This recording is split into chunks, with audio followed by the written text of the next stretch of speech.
Good morning, my brothers and sisters. Welcome to episode 34 of Be With Me. We're going to go to the Garden of Gethsemane today. I'm going to read from the book of Luke. It's in three of the Gospels in a big way, and I'm going to read in Luke because it has a unique feature. This is from Luke chapter 22 and verse number 39. And as he came out and went, as was his custom, to the Mount of Olives, and the disciples followed him. And when he came to the place, he said to them, "Pray that you may not enter temptation." And he withdrew from them about a stone's throw and knelt down and prayed, saying, "Father, if you are willing, remove this cup from me. Nevertheless, not my will, but yours be done." There appeared to him an angel from heaven, strengthening him. And being in agony, he prayed more earnestly, and his sweat became like great drops of blood falling down to the ground. And when he rose from prayer, he came to the disciples and found them sleeping for sorrow. And he said to them, "Why are you sleeping? Rise and pray that you may not enter temptation." So that's from the book of Luke.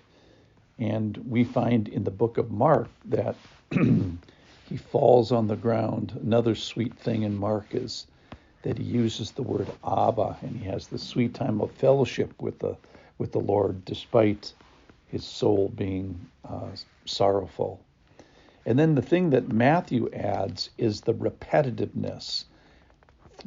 He comes back to the disciples 3 times. 2 times he wakes them up and encourages them again to pray and to really just watch with him. He doesn't actually say, "Pray for me." He says, "Pray for yourself." So the disciples have their own battle, their own temptation.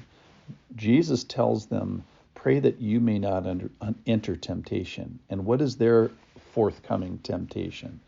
Well, probably 2 things. One is that they all abandon Jesus shortly, and then the second temptation, at least with Peter, is that they would deny Jesus. Third temptation would be just that they would be tired and didn't stay with Jesus during this, the most difficult part of the whole crucifixion process, which is this wrestling and this deciding and this great battle that Jesus had. So the disciples fail in watching with him. They fail their temptation warning. Wouldn't it be great if all the temptations we face has this warning light before it happens? We mentioned that the other day. All right, so that's from Mark and Matthew, and we find the time of Jesus. I wanted to share it from Luke because the agony and the drops of blood and the difficulty of it seems to be more clear. It says, "Being in agony, he prayed more earnestly." Isn't that the truth, that the pain of a situation generates our best prayers? And I had not seen before that an angel actually came to him to strengthen him during this time. We find that it lasted a good bit of time. It says an hour in the scripture, that he had these fall down prayers or kneeling prayers or falling on his face, Matthew says. So obviously this is a very, very difficult time. And I think what's difficult about this, and I think this is the low point of the crucifixion, and that's taking into consideration all the suffering that is to follow.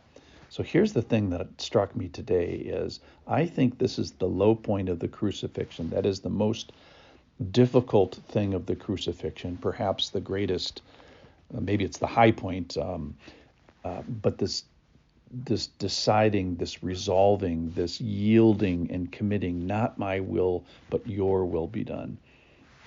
Isn't it true that we all perhaps will face something, the teaching point is, something we don't want to do? I have a number of friends that have gone into hospice and have made a decision to die. And after the decision, then there is suffering and there is difficulty, but there's like this burden. And I sense the same thing with Jesus. Is you don't get one inkling from this moment on that there is any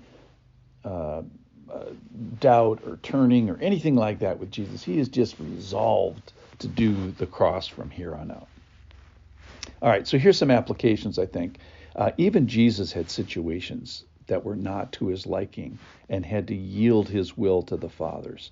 And likely we will tell. And wouldn't it be great if we had people alongside of us like the disciples to watch with us with this?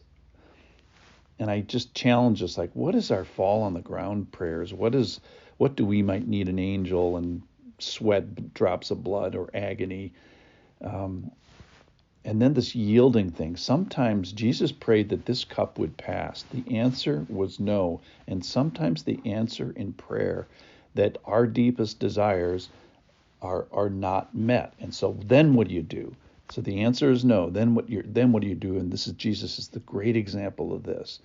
Is, are you enduring something that's against your will? And then you ask the Lord to take it away, and he says no, and then what? And then this is what Jesus does, is he makes the Father's will his will, even though it's something he doesn't like. And I think that was the hardest thing. I called it initially the lowest point of the crucifixion, and maybe it's the highest point of the whole suffering and crucifixion, is to make the Lord's will that is against your will, to make that our will. So this is the beginning of the crucifixion. It's difficult from here on out, but I think this passage might be the most difficult as Jesus yields his will to the Father. Father, if you are willing, remove this cup from me. Nevertheless, not my will, but yours be done. Thank you for listening. Stay with me now as we really start the process of the suffering and trials and crucifixion. This is the great week. We call it a great week for a reason. Stick around. You'll find out. See you tomorrow.